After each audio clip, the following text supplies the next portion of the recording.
The definition of terrorism is the deliberate targeting of innocent civilians. That is what Hamas specializes in. That is what Hamas did and that's on what October is happening the 7th. in Gaza now, also. Is what Israel is doing terrorism? No, for the following reason. Obviously, anyone with a moral compass should ideally want there to be no war whatsoever. But living in the reality that we do, we know it's almost inevitable. So the question is less about whether or not we should engage in it. And as unfortunate as it is, the real question is how wars should be conducted.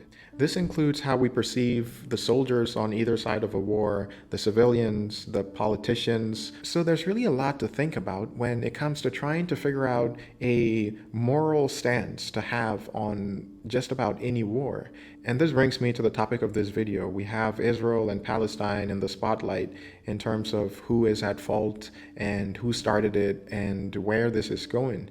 In the past, I would have made up my mind very easily about who's at fault here, and I probably would have gone with the numbers. I think it's like 23,000 or so is the common number that I hear these days as far as Palestinian casualties, and 1,200 or 1,500 Israeli casualties, most of whom died during the October 7th attack.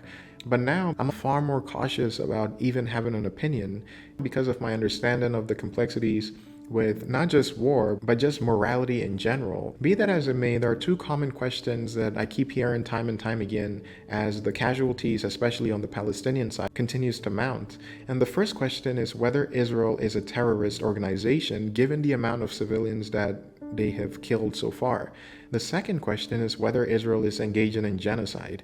I think these two questions are really at the heart of what a lot of people are using to determine whether Israel or Palestine is at fault here. I saw a video that was enlightening on whether or not Israel is a terrorist organization given the amount of civilians that they've killed, because the charge is usually that if we're considering Hamas to be a terrorist group, because of the amount of civilians that they killed, then why is Israel not also a terrorist group, given the exponentially more civilians that they've killed? Let's watch. It is very important for your viewers to hear the following definition. The definition of terrorism is the deliberate targeting of innocent civilians. That is what Hamas specializes in. That is what Hamas did and that's on what October is happening the 7th. in Gaza now, also. Is what Israel is doing terrorism? No, for the following reason. And again, you can lie about this if you want, but do not expect not to be challenged about it. What the IDF is doing is the same manner of war as the British Army, the American Army, and all other armies in the civilized world. They target terrorists like Hamas, and there are civilian casualties. Yes, there are. But it is not the aim of the IDF any more than it is of the British or American armies to target civilians. And anyone who pretends otherwise is lying to the public watching.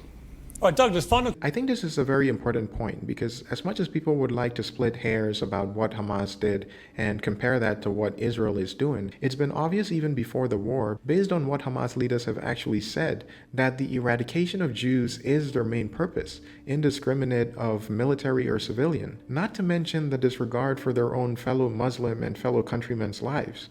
I think this is a very important moral distinction to make between Israel and Hamas, regardless of how many Palestinian casualties there are.